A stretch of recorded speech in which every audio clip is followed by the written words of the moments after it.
Big boss Malayalam season 5 അവസാന ഘട്ടത്തിലേക്ക് കടക്കുമ്പോൾ ഇന്ന് വൈകിട്ട് 5 മണി വരെയുള്ള വോട്ടിംഗ് റിസൾട്ടാണ് ഓഷ്യാനിക് മീഡിയ പുറത്തുവിടുന്നത്.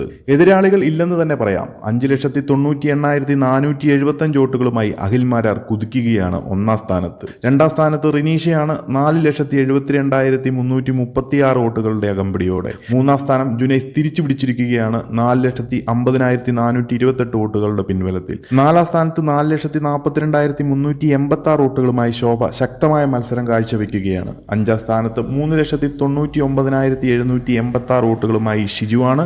ഏറ്റവും ഒടുവിൽ 3,12,848 വോട്ടുകളുമായി സെറീന നിലകൊള്ളുന്നു. പണപ്പെട്ടിയുമായി നാദര ബിഗ് ബോസ് ഹൗസ് വിട്ടതുകൊണ്ട് ഇനിയൊരു മിഡ് വീക്ക് എവിഷൻ ഇല്ല എന്ന് തന്നെ കരുതാം. 6 പേരുമായി തന്നെ ഇനിയുള്ള ദിവസങ്ങൾ പോകുമെന്ന് തന്നെയാണ് പ്രതീക്ഷിക്കുന്നത്. എന്തായാലും ബിഗ് ബോസ് ഹൗസിൽ നിന്നും പുറത്തായ ഓരോ കണ്ടസ്റ്റൻസും ഓരോരുത്തരായി ബിഗ് ബോസ് ഹൗസിലേക്ക് തിരിച്ചെത്തുന്ന കാഴ്ചയാണ് ലൈവിൽ നടന്നുകൊണ്ടിരിക്കുന്നത്. അതിനാൽ കൂടുതൽ ബിഗ് ബോസ് മലയാളം അപ്ഡേറ്റുകൾക്കായി ചാനൽ മറക്കാതെ സബ്സ്ക്രൈബ് ചെയ്ത് സപ്പോർട്ട് ചെയ്യുക.